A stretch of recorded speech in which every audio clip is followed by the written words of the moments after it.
Yan, magandang umaga po mga agulay. At papataba tayo ngayon ng ating tanim na grafted.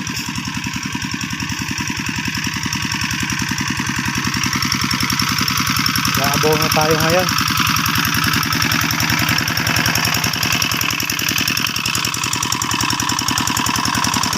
Ito pala yung ginagamit natin pampatubig. Yan.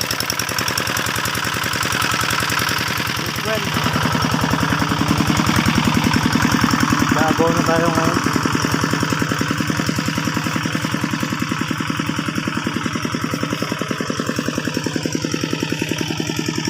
Yun, ito nga pala yung ating pantutubig mga agulay. Yan. Meron siyang humus. Yan. Para yung lupa natin ay maging kondisyon tsaka buwaghag. Yan yung pantutubig natin sa abono natin na gagamitin na Unique 16 tsaka Nitrobor. Halo na natin siya ng Unique 16 para pampabulas. Ito calcium lang kasi yan, yung Nitrobor. At yung takal natin pala ng pataba, tag 1,000 sila. 1,000 Unique tsaka 1,000 Nitrobor, yung calcium. Ito yung ating pantubig. Walang itim.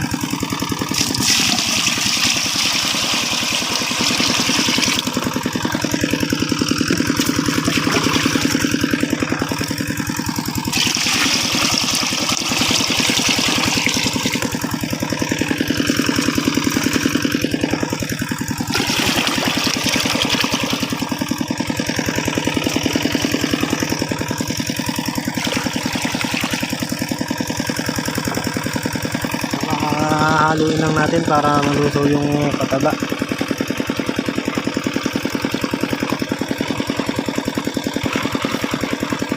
Yan, tara na.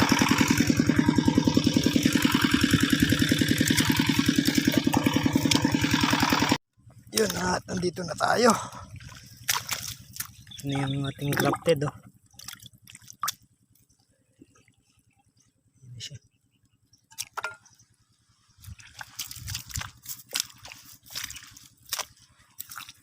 Kaya pala inaluan natin ng humus. Para bumuhagag pa yung kanyang lupa. Yan, ganda ng grafted natin. Sana lang tumama tayo sa presyo. Yan.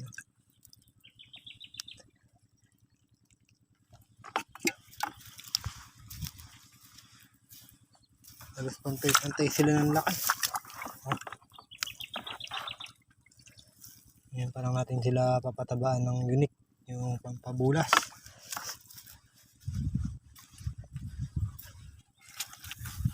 Yan, ganda.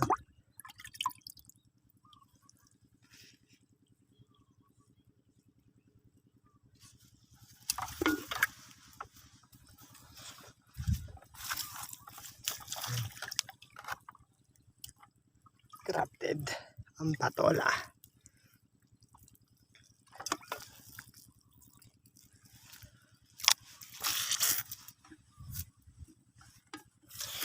Yan yung patola niya, yung down sa baba. Supang na yung patola. Kaya puputulin na natin yan. Dahil malakas kumain ng patabayan. Para yung ating pataba dire-diretso dito sa ampalaya. Yan na yung ganda ng talubos. Ating grafted.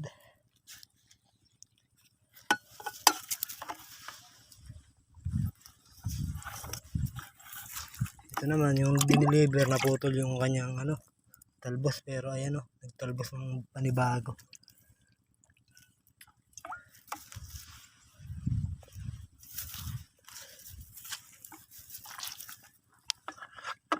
Ganda ng dating.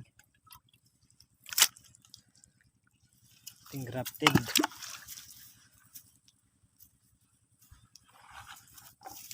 Ganda na igulas niya.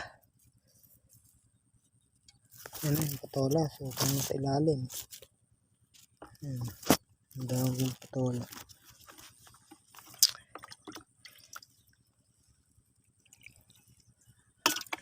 Kaya gugupitin pa rin natin yan. Yan, lapad na ng dahon. Patola. ating grafted.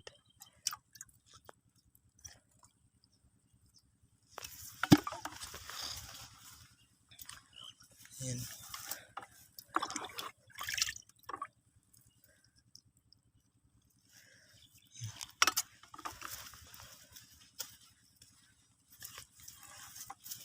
Bali pang 15 days niya na ngayon. Kalahating buwan na siya. Kaya mayroon na siyang halong unique.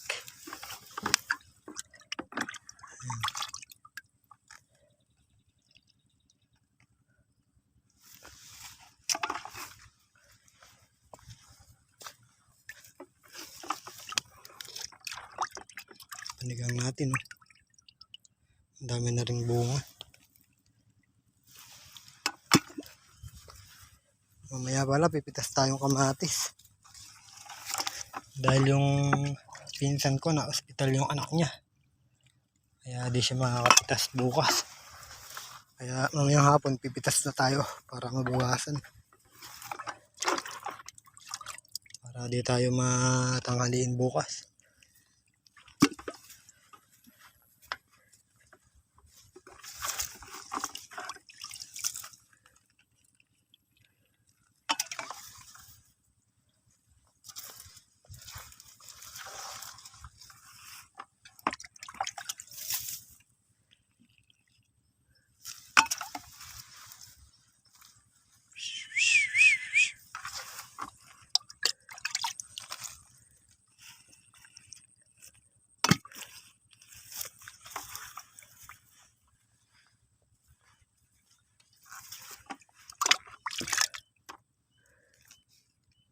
Malabas na rin yung ating supang sa grafted. Oh. Ayan. Oh. Ayan. Oh. Supang niya. Ayan.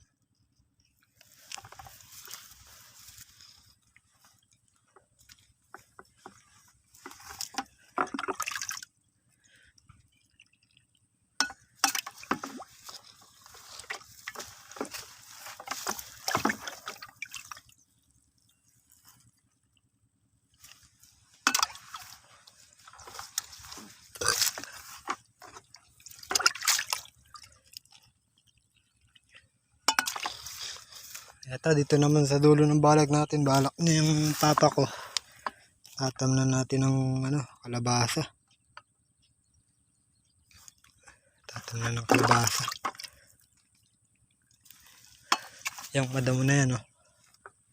Kalabasa daw. Dahil sa boss pa namin yan. Yung maluwang na yan.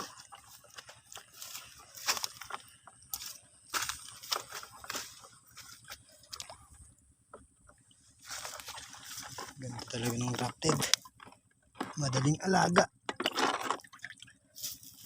Basta nabuhay na yung grafted, dire-diretso na. Ayan ay supang sa baba. Oh.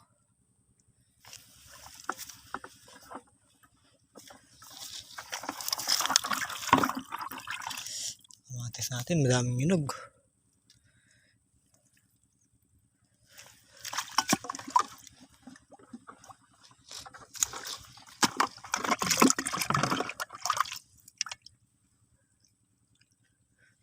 Ayan, oh.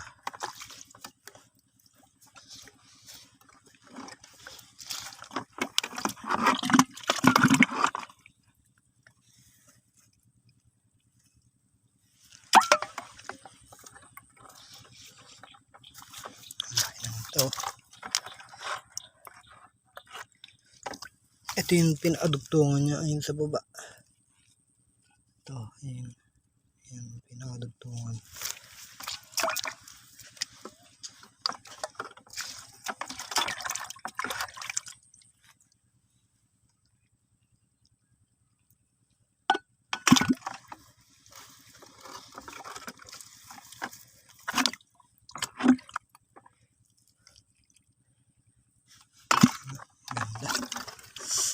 Wala nang mapagod pagka maganda yung gulay.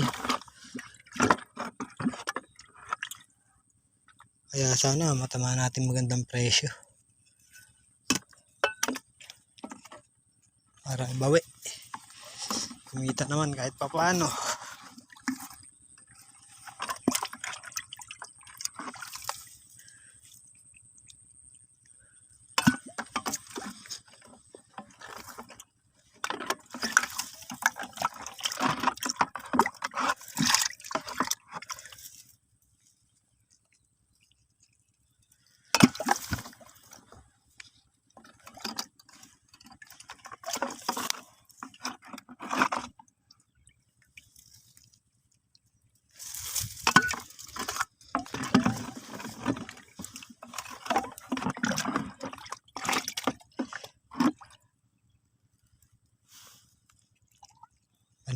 natin, no? Tingnan mo.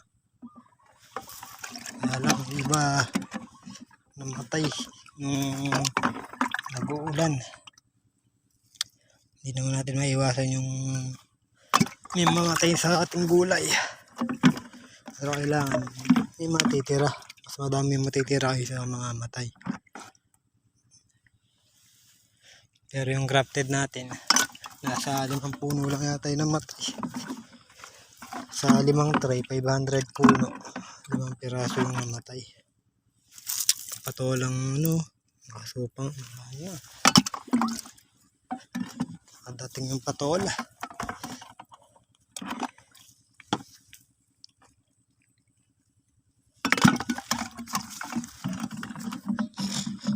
Panigang natin. Walang bunga. Yan lang yung iba, maliliit. Di pare-peras. Ang dami ng bunga.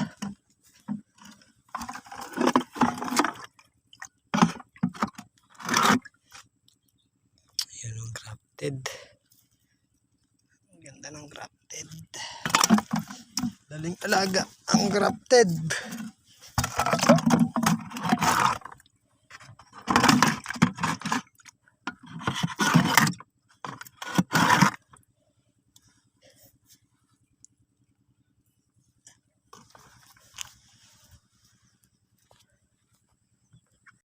Yun. Pitas tayo ng kamatis. Dahil pahapon na. Para makabawas tayo. Dahil di nga pala makakapitas yung pinsan ko bukas. Gawa nga nung anak niya, dinala niya sa ospital. Kaya pipitas tayo ngayong hapon. Para makabawas-bawas tayo. Dahil pipitas din tayo ng ampalaya bukas. Para di tayo tanghaliin. Tara po, pipitas na tayo.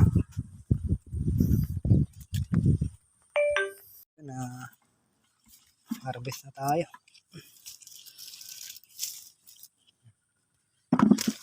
Para makabawas tayo ng trabaho.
Ang dami na rin hinog.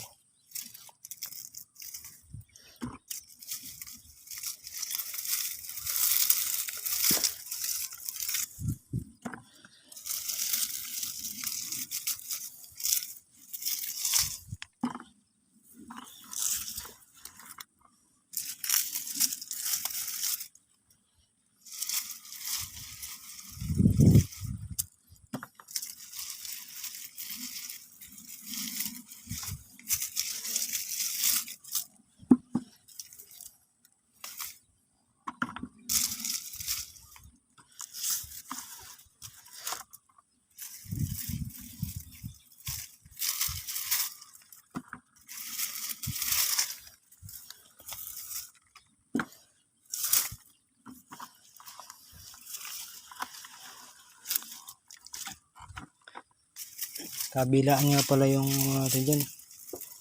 Pipitasan dahil hindi naman natin makukuha lahat ng bunga sa isang side lang pagka namitas tayo. Kaya kabilaan dapat. Ganda.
Ito yung tanim na mahirap siyang palakihin dahil lapitin siya ng sakit yung kamatis. Pero pag nabuhay mo, napakadaling alaga. Sa una lang siya mahirap, pero pagka pinibitasan na, wala na, kahit di mo na siya sprayin, ganun, okay lang. Pagka may napapansin na butas, sprayin mo pang uod. Tsaka dito pagitan isang araw lang pitas.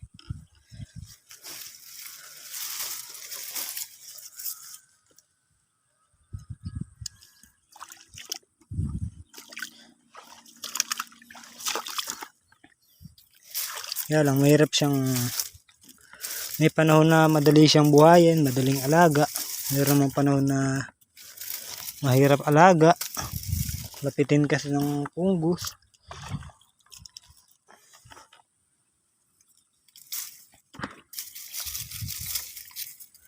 Lahat naman siguro ng gulay ganun, may oras na madali siyang alagaan, may buwan na mahirap alagaan.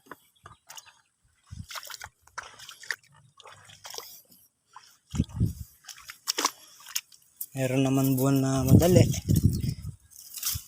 alagaan. Kaya conforme din sa panahon.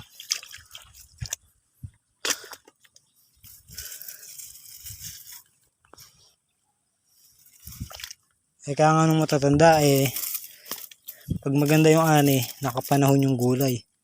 Pagka mahinay ani, di nakapanahon. Yan ang sinasabi ng matatanda.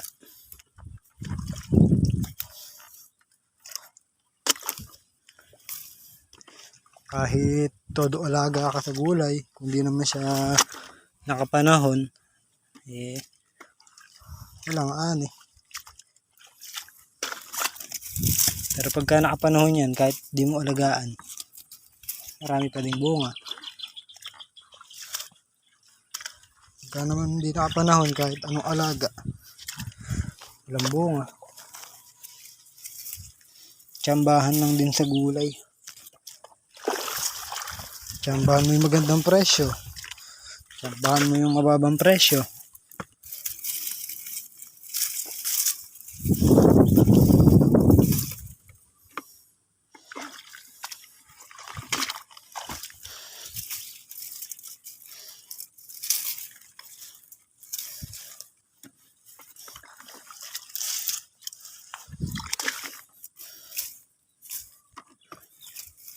Pero napakasarap may gulay.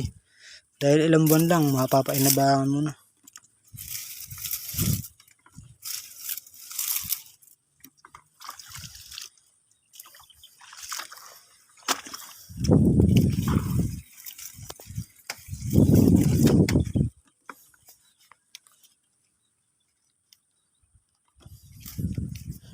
Kahit mayroon ng letting, bumabayutok pa din.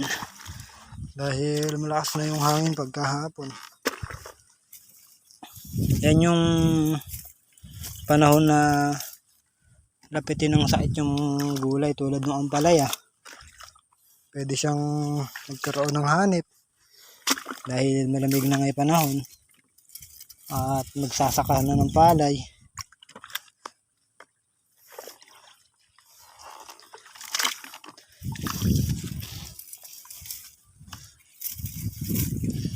Tinatawag nilang amihan. Hangin amihan.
Kunin natin yung tubig.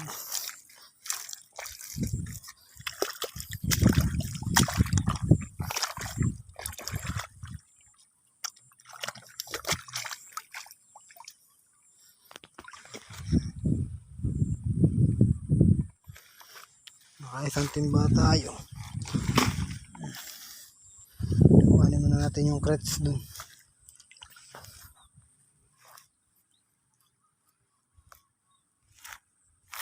Kuhanin natin tubig dito.